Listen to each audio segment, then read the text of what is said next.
श्रेया अपने साथ शीतल को लेकर तुरंत कमरे से बाहर आ गई। कमरे में हुए शोर शराबे को सुनकर आसपास के कमरे की लड़कियां बाहर निकल कर आ गई। शीतल को बेहोश देखकर कुछ लड़कियों ने तुरंत हॉस्टल मैनेजमेंट को इत्तला कर दी। इस कमरे की क्या कहानी है सर? आप लोग हमसे क्या छुपा रहे थे? यहाँ पर कुछ तो गलत है। बेटा, तुम्हें कोई गलतफहमी हुई होगी, ऐसा कुछ भी नहीं है। आज मौसम थोड़ा गर्म है, इस कारण शीतल बेहोश हो गई होगी। नहीं सर, शीतल मौसम गर्म होने के कारण बेहोश नहीं हुई है। मैं खुद उस कमरे में थी। हमारा पलंग हवा में उड़ रहा था और आसपास एक साया मंड रहा था। शीतल डर के कारण बेहोश हो गई है सर।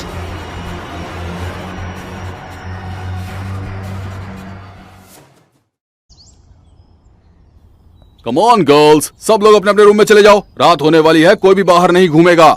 हॉस्टल में वार्डन और मैनेजर का काफी खौफ था। कोई भी वार्डन की मर्जी के बिना कुछ भी नहीं करता। शाम होते ही पूरा हॉस्टल सुनसान हो जाता है। सभी अपने अपने कमरों में पहुंच जाते हैं। मगर तभी हॉस्टल में निकिता का एडमिशन हुआ। वार्डन ने उसे भी सारे रूल्स समझा दिए थे। निकिता सारे रूल्स को तोड़ने में माहिर थी। वो आसानी से किसी से नहीं डरती थी।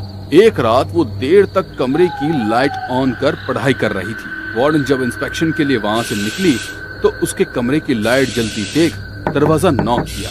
निकिता, रात बहुत हो गई है, लाइट बंद करके सो जाओ। मैम, मैं दिन में पढ़ाई नहीं कर पाती हूँ। मैं रात को ही जागकर पढ़ाई करती हूँ। देखो, तुम यहाँ पर नहीं हो, इसलिए तुम्हें यहाँ के पनिशमेंट का अंदाजा नहीं है। मैं अपने हॉस्टल्स के रूल्स को लेकर बहुत पजेसिव हूँ। मुझे रूल्स तोड़ने वाले लोग पसंद नहीं है। आइंदा ध्यान रखना। वार्डन की वार्निंग के बावजूद भी निकिता नहीं मानी और वो देर रात तक पढ़ाई कर रही थी। वार्डन गुस्से में आकर उसके कमरे में गई और उसके हाथों पर तेजी से डंडे से वार किया। तुम्हें देर रात तक अपने कमरे को रोशन करने का शौक है ना? तुम्हारे इस शौक को मैं अच्छी तरह पूरा कर देती हूँ। तुम्हारे पूरे कमरे को ही नहीं, मैं तुम्हें भी रोशन कर देती हूँ।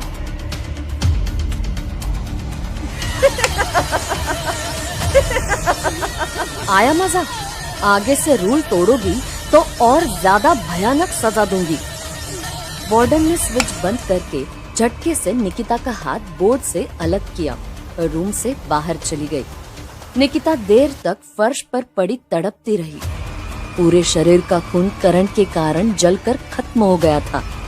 कुछ देर बाद उसका शरीर धीरे धीरे काला होने लगा और निकिता वहीं पर मर गई।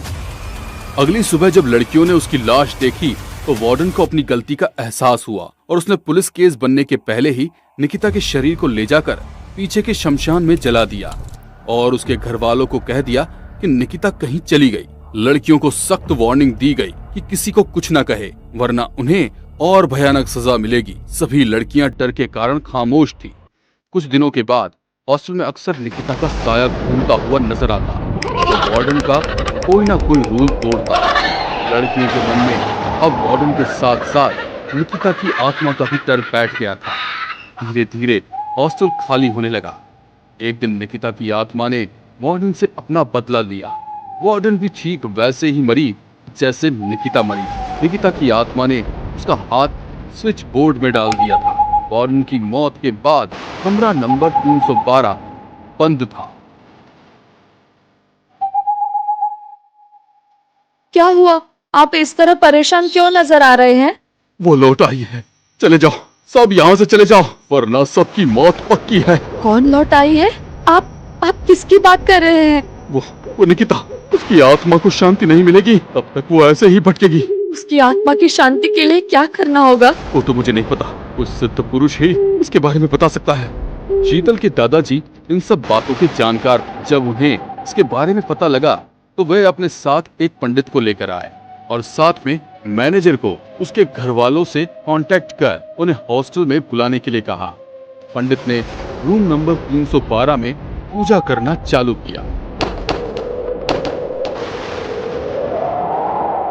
कौन है? सामने आओ।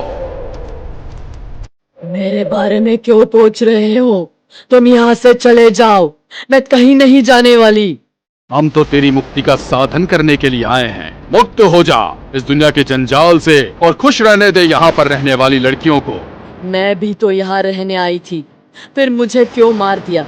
मेरे घर वाले आज भी सोचते हैं कि मैंने उन्हें धोखा दिया। उन्होंने मुझे पढ़ने के लिए यहाँ भेजा और मैं किसी लड़के के साथ भाग गई। जब तक उन्हें सच्चाई का पता नहीं लगेगा मैं कहीं नहीं जाऊंगी। तभी उसके घर वाले वहाँ पर पहुँच गए। निकिता उन लोगों को देखकर बहुत भावुक हो गई। उसके परिवार वालों के सामने मैनेजर ने अपना और वार्डन का गुनाह कबूल किया। घर वालों ने भी निकिता से उसे गलत समझने के लिए माफी मांगी। मैनेजर के गुनाह कबूल कर लेने पर पुलिस उसे पकड़कर ले गई। निकिता की आत्मा को शांति मिल गई। अब रूम नंबर 312 हॉन्टेड नहीं रहा।